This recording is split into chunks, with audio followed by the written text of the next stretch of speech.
If the hand you're dealt is unsuited, open-ended straight, such as 4, 5, 6, 7, 7, you would opt to choose the pair of sevens instead of the open-ended straight.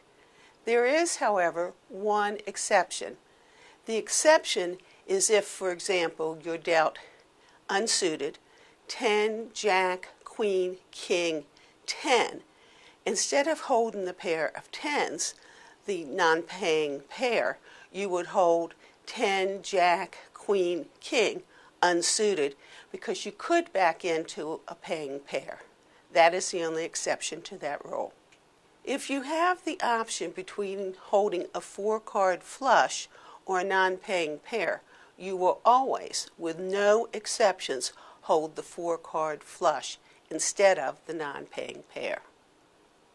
For example, if you have the 2, 5, 7, 8 of spades and another 2, instead of holding the pair of 2s, you would hold the 4 spades. That is always going to be the case. If you're dealt a flush, but you have 4 cards to a royal flush, you always hold 4 cards to the royal flush instead of the dealt flush. The adage that some people will throw at you, never throw away a winning hand, is not true in this instance. The same is true if you're dealt a straight, but 4 to a royal flush. You always go for the royal flush. Hold the 4 cards to the royal. If you have an option between 4 cards to a straight flush versus the dealt straight, you will always hold the dealt straight. The 250 coin payout, should you draw the straight flush, doesn't compensate for the coins that you would have lost. If you have the option between holding a 5-card dealt flush or 4 to an open-ended straight flush, always hold the flush. Remember, a flush returns 30 coins with a 5-coin wager, and it's not worth it to go for the 250 coins for the straight flush. Hold the flush. If you're dealt a low pair versus 3 high cards, unsuited, you always hold the low pair.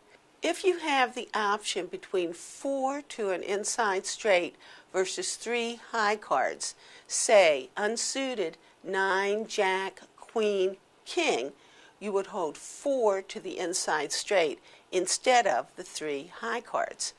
Now, if you have 3 to a royal as the 3 high cards, of course you would hold 3 to the royal. Where it gets a little tricky is if 2 of the 3 are to the royal and they're in any Jack, King, Queen combo. So if you have, say, a Jack of Hearts and a Queen of Hearts, you would hold those 2 to the royal instead of 4 to the inside straight. If 10 is one of the 2 to the royal, then you would hold 4 to the inside straight instead. So if you had, say, 10 Jack of Hearts, you would still hold 4 to the inside straight over any combo including the 10 for the 2 to the royal. If you're dealt 3 cards to a royal flush along with a non-paying pair, say a pair of 10s and an ace, Queen, King of Hearts, you always hold 3 to the royal flush. Never hold the non-paying pair over 3 to the royal flush. Suppose you have an option between 3 to a royal flush versus a paying pair. In that case, you would throw away 3 to the royal and instead you would hold the paying pair. For example, if you have ace, Queen, King of Hearts versus a pair of kings, you would hold the pair of kings instead of 3 to the royal flush. You need to make certain that you're clear that this does not hold true when you have a progressive royal.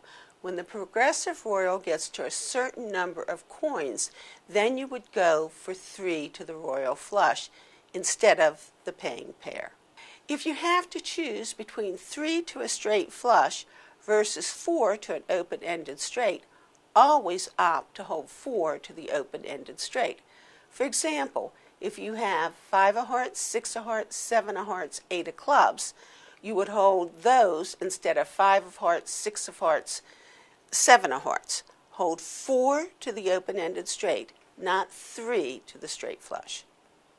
Make sure you understand that's 3 to the straight flush. It is not 3 to a royal flush.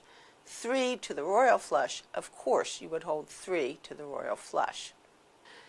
If you have to choose between 3 to the straight flush versus 2 unsuited high cards, you will opt to hold 3 to the straight flush if it has 0 or 1 gap. For example, if you have the 5 of hearts, 6 of hearts, 7 of hearts, ace of spades, queen of diamonds, you would hold the 5 of hearts, 6 of hearts, 7 of hearts. If you're dealt 5 of hearts, 6 of hearts, 8 of hearts, notice there's 1 gap between the 6 of hearts and the 8 of hearts. You would still hold 3 to the straight flush with 1 gap instead of the 2 unsuited high cards. However, if you're dealt 3 to a straight flush with 2 gaps, 5 of hearts, 6 of hearts, 9 of hearts, you would then hold 2 to the unsuited high cards. In this case, the ace and the queen unsuited would be a better hold than if you have 2 gaps in the straight flush. In the game of video poker, I cannot overemphasize the importance of gaps. If you have 2 gaps, you have a significantly lesser hand in your straight flush possibility. And if you have 1 gap, it's not as good as 0 gaps or consecutive cards. This is true not only for 9-6 jacks or better, but it's also true for deuces wild games. Very important when playing video poker to note the number of gaps between cards in a straight flush. If you want to know more about me and my work, I've written a book. It's called The Video Poker Edge, and it's written with Square One Publishing House. You'll find it on Amazon.com and at major bookstores. I also write columns for Midwest Gaming and Travel and Southern Gaming. You will see my work in the American Casino Guide as well.